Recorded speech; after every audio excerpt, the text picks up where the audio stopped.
شركه ولا فريلانس؟ بص يا مصطفى، هما الاثنين ليهم مميزاتهم وليهم عيوبهم. وكل واحد بيبقى ليه متطلبات مختلفه يعني. هختصر عليك الموضوع. لو انت جاست فري، لو انت سوري جاست او جرافيك ديزاينر ومهتم ان انت تعلي السكيلز بتاعتك في الفيلد دي، وان انت تكون جرافيك ديزاينر شاطر، فانصحك تشتغل في شركه. الشركه بتوفر لك بيئه عمل كويسه، في تيم شغال، في تيم ليدر فوقيك، في كرييتيف او ار دايركتور فوقيك. فالناس دي وهي بتعدل عليك وهي بتتابع معاك وهي ب... يعني بتظبط معاك الشغل اول باول، من مرحله التصميم لمرحله التنفيذ او مرحله ان هو يماركت عليه. كل ده انت بتستفاد منه وبتاخد معلومه من كل واحد مختلف. وفعلا ده بيعلي عندك جدا جدا جدا السكيلز، يعني بيوديك في حته تانيه. افضل كتير انك تشتغل لوحدك. طيب، طب امتى اشتغل فريلانس؟ تشتغل فريلانس دي بقى عايزه مقومات تانية خالص. انك تشتغل فريلانس ده معناه ان انت هتقوم بكل الادوار اللي موجوده في الشركه. يعني الشركه فيها جرافيك ديزاينر، فيها مثلا جونيور، فيها سينيور، فيها ارت دايركتور، فيها طبعا الاونر، فيها الاداره، فيها الحسابات، فيها الماركتنج، فيها الكوميونيكيشنز، فيها الكول سنتر، فيها كل حاجه. فانت المفروض تكون انت ملم بكل السكيلز دي كسوفت سكيلز اللي انت تكون عندك. ليه؟ انت كفريلانس فانت كيان لوحدك، انت يعتبر شركه لوحدك، فبيقودها واحد. الواحد ده هو اللي بيتواصل مع العميل، فبيعرف يكون بيتواصل معاه ازاي. هو اللي بيتفق معاه على الحساب، فبيعرف يكون بيتفق معاه ازاي. ازاي ياخد الديبوزيت، ازاي يستلم البريف، ازاي يسلم البريف، ازاي يستلم الحساب بعد ما يخلص، ازاي يتابع مع العميل، ازاي ان هو بينصحه كماركتير بقى غير ان هو ديزاينر، ان التصميم ده هو هيكون الانجح ليه. وازاي يتناقش معاه اصلا في الكونتنت المكتوب جوه او التايب المكتوب جوه الديزاين، هل هو مثلا مناسب ولا مش مناسب. فكل الحاجات دي بيعملها فريلانسر، مش بس بيعمل تصميم عشان يكون فريلانسر ناجح. فالفريلانس مش سهل خالص، فريلانس صعب. وانا بشوف من وجهة نظري ان هو مرحلة بتتم بعد شغلك في شركه، او بعد نزولك تدريب على الاقل في شركه، او تشتغل ريموتلي حتى. اهم حاجه ان انت تكون على الاقل يعني اتعاملت في كل الزوايا دي وفاهم ال الاساسيات والبيزكس بتاعتها عشان تقدر تتعامل كويس از فريلانس لوحدك. بس فده الفرق يعني بين الاثنين. طيب دلوقتي الشركات عموما بتاعت الماركتنج او في المجالات زادت، وحتى الجرافيك ديزاينر زادوا، وكل يوم بتشوف حد عايز يغير جرافيك ديزاينر 10 15 20 جوب اوفر، وبرضه يعني صعب ان هم يلاقوا الجرافيك ديزاينر اللي هم عايزينه على قد ما هم كتير ومختلفين وفي مجالات مختلفه. ايه السبب؟ هو فعلا يعني انا كمحمد بشوف كل يوم بوستات هايرنج على الفيس. ناس طالبه جرافيك ديزاينرز بمختلف فئاتهم، كجونيور او سينيور حتى ار دايركتور. بيبقى صعب للاسف رغم الميلز الكتير اللي بتتبعت والبورتفوليوز الكتير اللي بتتبعت. انا نفسي محمد طلبت قبل كده ان انا كنت بكون تيم الفتره اللي فاتت، طلبت ناس تشتغل معايا. في ايميلز كتير جات لي، بس مش لاقي حد كان مناسب خالص. يعني تعبت فعلا عشان لقيت حد مناسب. فانا شايف ان المشكله هنا هي مشكله اكتر في التسرع. يعني الجرافيك ديزاينرز، يعني الجونيورز بالذات او الناس اللي لسه مبتدئه، متسرعين جدا جدا في ان هم مش بينقوا الفرصه المناسبه ليهم. بص بقى، ركز قوي في الحته دي. يعني انت كشركه، مش كل شركات الميديا، مش كل شركات الماركتينج بتشتغل شبه بعض. في ناس بتبقى ليها تخصص معين، في ناس بيبقى ليها نوع عميل معين، في ناس بتبقى متخصصة اكتر في فيلد معينة جوه الماركتينج، ما بتشتغلش مع كل الشرايح. يعني اقول لك مثال، في ناس مثلا بتشتغل مع المطاعم والكافيهات، في ناس مثلا بتشتغل مع العقارات، في ناس تانية بتشتغل مع اي فيلد تاني ايا يكن. فمش يعني مش كله بيشتغل في كله، فاهمني؟ فانت ما ينفعش لما تجيلك كجونيور او كحد مبتدئ، لما يجيلك فرصه شغل او لما تشوف فرصه شغل تروح تبعت كده ايميل على طول. اول حاجه انت المفروض تدور كويس جدا جدا عن الشركه دي. بص على البيج بتاعتها، بص على الانستجرام بتاعها، بص على طبيعه الشغل بتاعهم، بص الناس دي بتشتغل مع مين، بتشتغل ازاي، مستوى شغلهم ايه. وابدأ شوف انت مستوى شغلك فين منهم. هل انت مقارب ليهم ولا لا؟ هل انت تقدر تتعامل مع اللي هم بيتعاملوا معاه؟ هل تقدر تطلع نفس الكواليتي بالظبط؟ وبعد كده روح قدم بورتفوليو، قدم ايميل. طبعا ايميل طبعا يكون مفهوم واضح بسيط. ما تحطليش بقى بورتفوليو في كل حاجه، الكلام ده غلط. يعني سي مثلا شركه براندنج مثلا، ما تروحش تحط مثلا في الشغل بتاعك البورتفوليو كله سوشيال ميديا. ما هي الشركه متخصصه براندنج وعايزه حد شاطر في البراندنج. روح قدم بورتفوليو، ان شاء الله هتقدم بروجكت واحد بس هو براندنج وحلو وكويس وطلع فيه تاتشات كويسه وطلع فيه تريكات كويسه، ساعتها الناس هتقبلك بشكل كبير. الناس مثلا طلبت حد مثلا في السوشيال ميديا وانت حد شاطر في اللوجو، كالعكس ما تروحش تقدم البورتفوليو بتاعك فيه لوجوز بس. فين شغل السوشيال ميديا؟ الناس عايزه شغل السوشيال ميديا، الناس عايزه حد معين في القصه دي. لما تيجي تقدم البورتفوليو بتاعك، قدم البورتفوليو بتاعك يكون واضح. ما تحطليش 5 6 7 تصميمات كلها في كادر واحد صغير، انا مش شايف تفاصيل. انا مش قادر اقيم مستواك.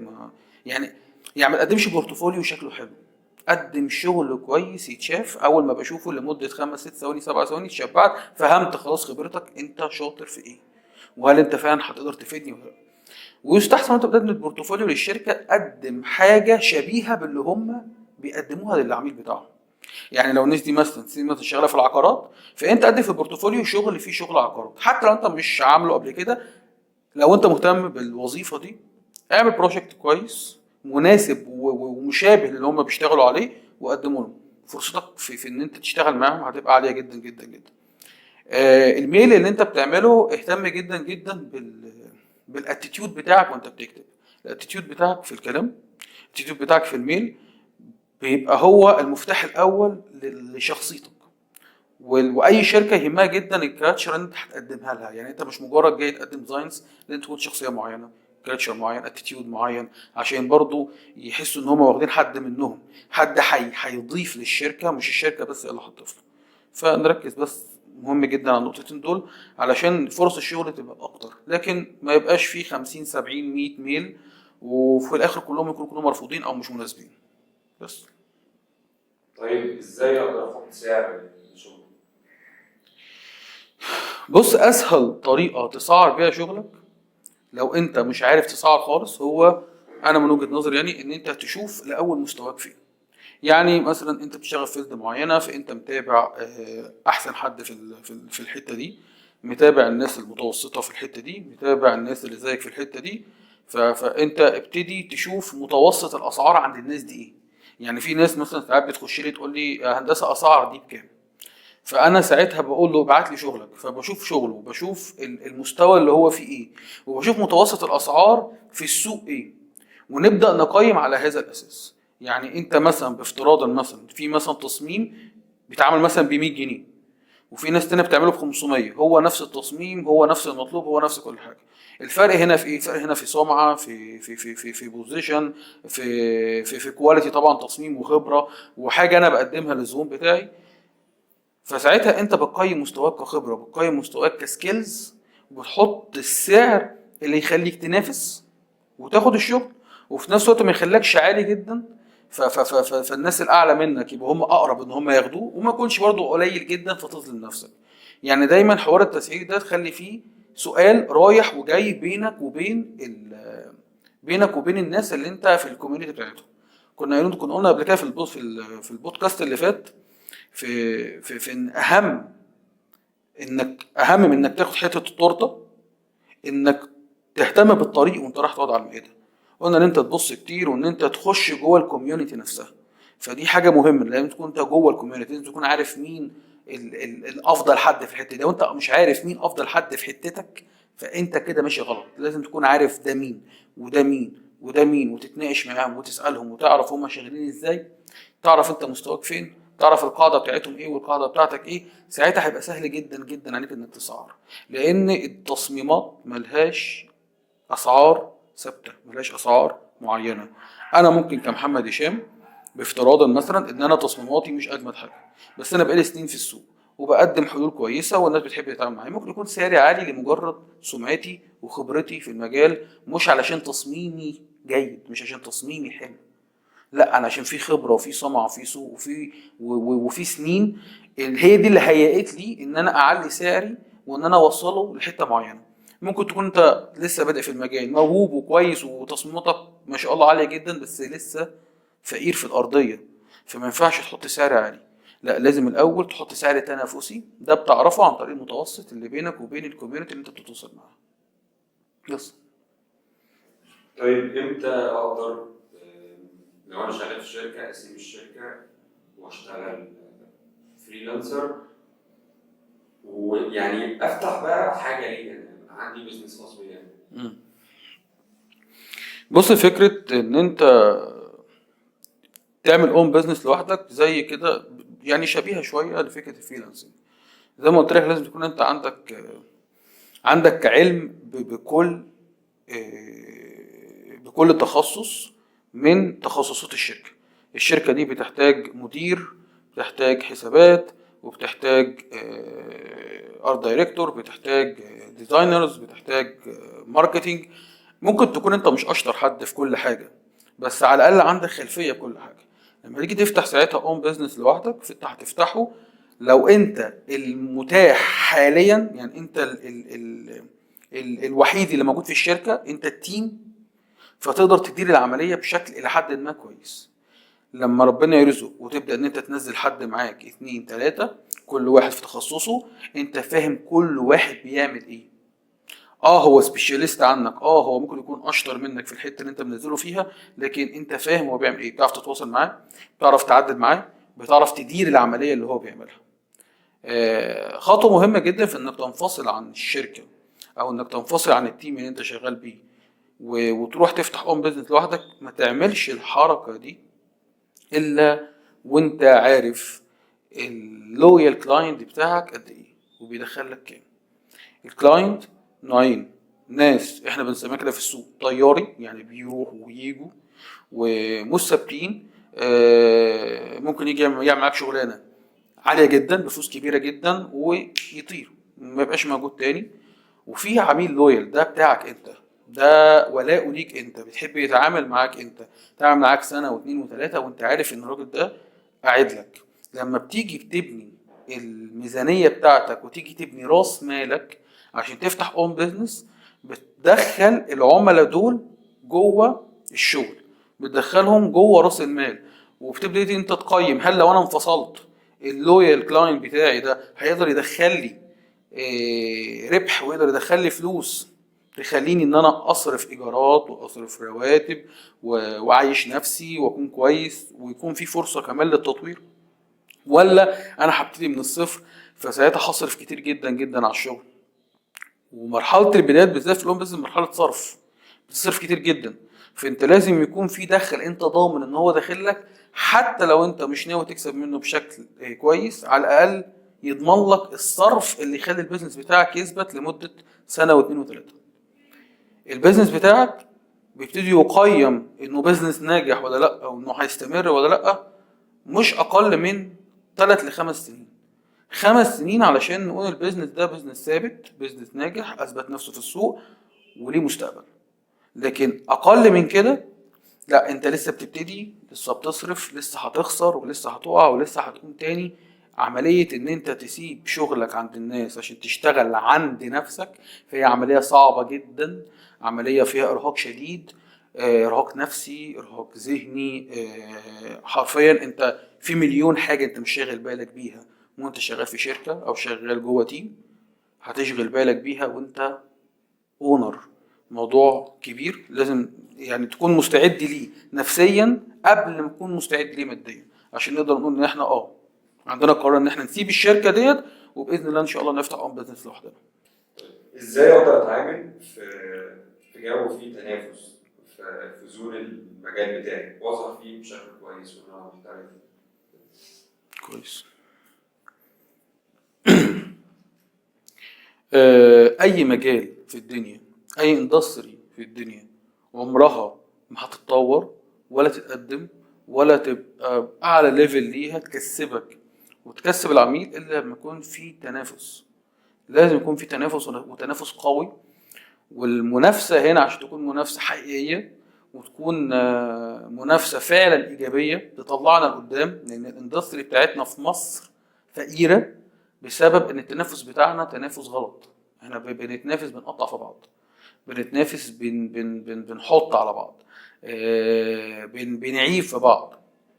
ده تنافس غلط. التنافس هو ان احنا نزق بعض لقدام، ان احنا نتعلم من بعض، ان احنا نسري خبرات بعض، وان احنا نشوف كل واحد ناقصه ايه ونحاول نقدمه ككوميونتي جوه بعض. ده اسمه تنافس. ده بنعلم الصناعه بتاعتنا. التنافس حاجه مهمه جدا لازم تكون موجوده في اي اندستري. حد انا شاطر في حته معينه، ظهر حد في المجال شاطر زيي، اشجعه. بيني وبينه بشجعه. لو في حاجه ممكن اتعلم منه بتعلم منه. لو في اي سؤال ممكن اسال عادي. جو التنافس ده هيخلق كومبيتيشن كده، بتخليني انا محتاج ابقى افضل، فبطور لنفسي وبطور للعميل. تسعيرتي بتعلى وشغلي بيختلف، بروح في حته تانيه خالص. المنافس بتاعي بيتعامل بنفس المنطق، فبيعلم من شغله، بيعلم من سعره، بيعلم من عميله. الكاتيجوري كلها هتروح في حته تانيه. فالتنافس شيء ايجابي جدا وشيء صحي جدا، كل المجال محتاجه، لكن يفضل ان احنا نمشي فيه بطريق ايجابي وبطريق سليم، من غير بقى جو مصاطب. لانه بصراحه منتشر قوي عندنا في مصر ومخلي الدنيا ضايعه يعني. طيب محمد ناصر كان بيسألك، كان بيقول لك جالي شغلانة كبيرة لأول مرة وأنا لسه في بداية الطريق، أتعامل معاها إزاي؟ وإزاي يقدر يستغل الفرصة دي صح عشان تروح؟ محمد انا خليته يكلمني في التليفون عشان استفهم منه الشغلانه اللي جات له. فعلا شغلانه كويسه وفرصه كويسه، لكن محمد لسه جونيور، لسه صغير في المجال، يعني لسه بادئ في المجال. ده اكيد موقف كتير من المصممين ممكن يتعرضوا له يعني. بيبقى عن طريق الترشيح في الغالب. يعني انت دخلت في المجال واشتغلت وعملت كام حاجه كويسه، فحد يعرفك رشحك لشغلانه كويسه، وبتبتدي بقى بتاخد الشغلانه من بابها، بتاخد الشغلانه من بدايتها. فانت بتبقى لازم يكون عندك السوفت سكيلز اللي اتكلمنا عنها في البدايه عشان تقدر تتعامل معاها بشكل كويس. في البدايه كده يا محمد احب اقول لك ان انت ما توضحش للعميل ابدا ابدا ابدا ان انت لسه جونيور جرافيك ديزاينر، وان انت لسه بادئ في المجال، وان انت لسه صغير، وان انا لسه على قدي، وان احنا هنحاول مع بعض. الدخله دي غلط. الدخله دي هتقلل جدا جدا من قيمه شغلك، وهتقلل جدا جدا من قيمه سعرك، حتى لو كان شغلك الى حد ما كويس وكان مقبول في السوق. فبلاش الدخله دي. اتكلم بمنتهى الثقه، اتكلم بمنتهى الثبات. اتفق على شغلك مع الراجل. ركز جدا جدا في الكلام على مكاسبه وارباحه وفلوسه.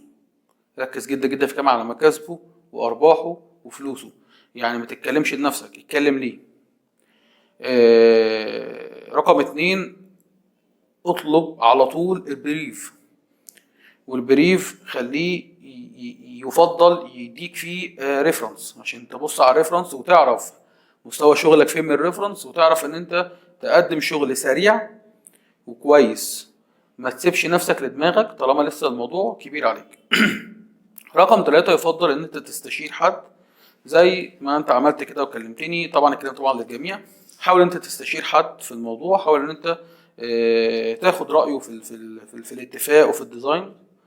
ورقم 4، وانت بتتفق على الفلوس بتاعتك، ما تقولش بقى فكرة ان الفلوس دلوقتي مش مهمة، انا عايز اعمل شغل وكده. اتعامل بشكل احترافي، خليك راجل بروفيشنال.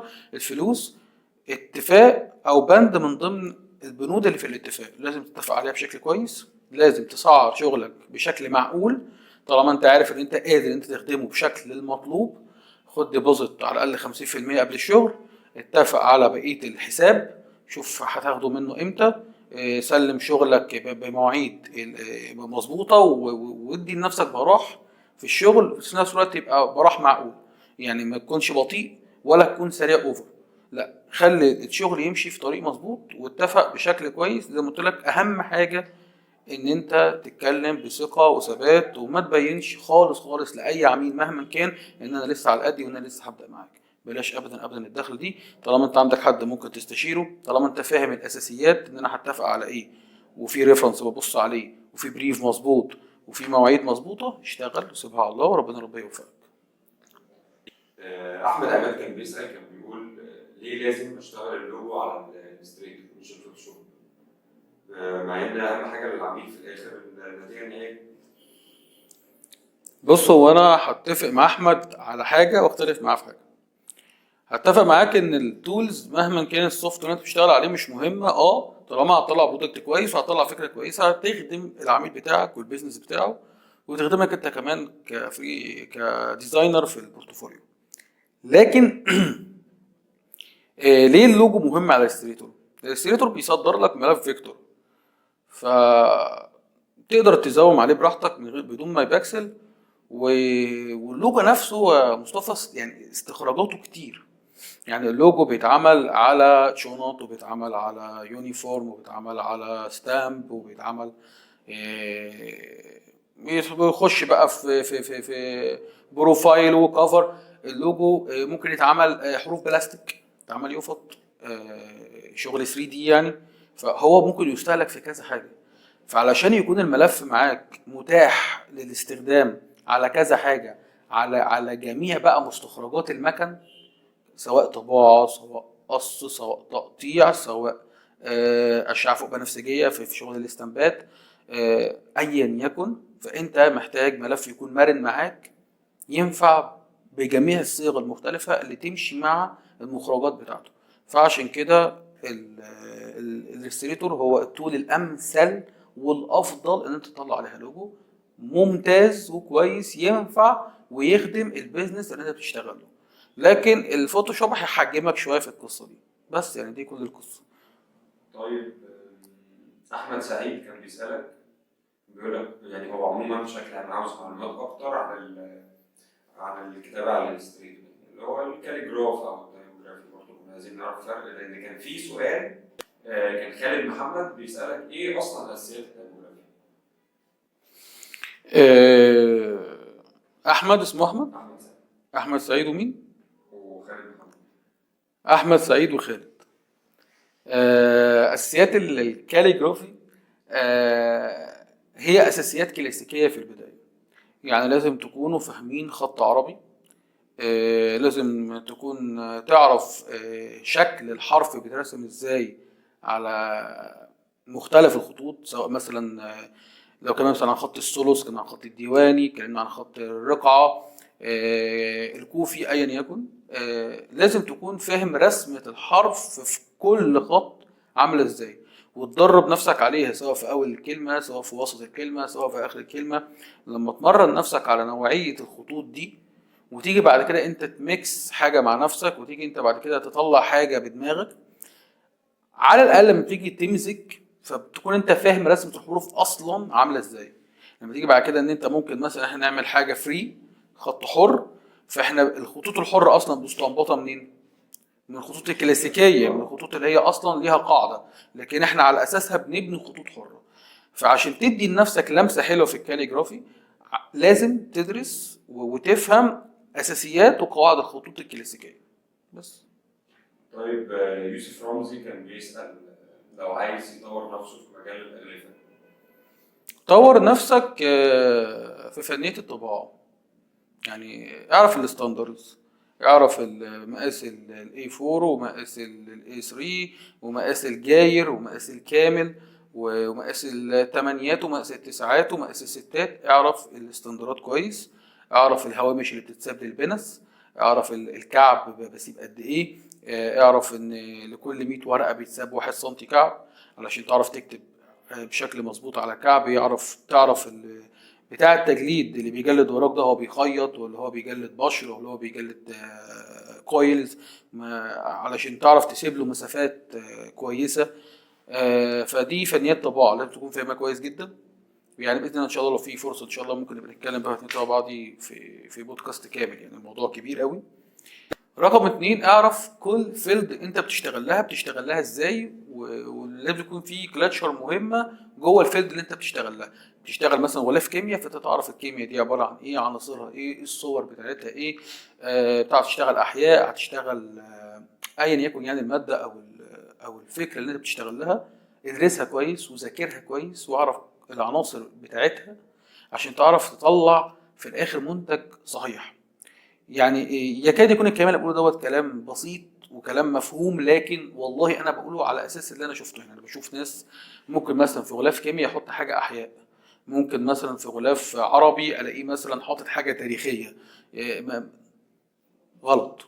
تصميم شكله كده من بره لذيذ وحلو، مش مخدم على الفكره صح، مش مميز، ما عليكش الطلب، ما بيتقالش عليك الراجل ده فاهم، الراجل ده كويس، الراجل ده هو اللي هيطلع لي حاجه مظبوطه. فاعرف فني الطباعه كويس علشان تطلع استندرات محترمه وتطلع شغل مظبوط. لان طبعا الاستندرات يعني هي اللي هتخدم ان التصميم الحلو يطلع بشكل كويس. وظبط نفسك في ثقافه كل فيلد انت هتشتغل لها، بحيث تطلع في الاخر منتج شكله كويس. بس بس هو كان بيتكلم عن الأهداف عموما، يعني مش المذكرات بس، ممكن الروايات، ممكن الكتب. ما هي بص يا مصطفى، عامل بقى كلام على اي حاجه. يعني انت سي مثلا واحد مثلا جاي لك مثلا هي مثلا غلاف رعب، تمام، فانت ذاكر الحته دي، ذاكر هل مثلا هيعمل مثلا غلاف رعب مثلا عن مصاصين الدماء ولا عن الاشباح؟ طب الاشباح دي حاجه ومصاصين الدماء مثلا حاجه تانية خالص. هل هيعمل مثلا عن دومة؟ هل هيعمل مثلا طب روايه رومانسيه؟ طب ما هي الروايه الرومانسيه حاجه، وان انا اعمل روايه حزينه دراميه دي حاجه تانية خالص. هل هي مثلا كلاسيكيه ولا هي مثلا بتخاطب الشباب؟ هل هي ممكن اي سن ممكن يقراها ولا سن معين؟ كل المذاكره اللي انت هتذاكرها في الفيلد اللي انت هتشتغل له هتخليك تطلع حاجه تخاطب الجمهور، وتطلع فعلا حاجه في الاخر شكلها كويس وتبيع وتنجح اللي طالب منك التصميم. بس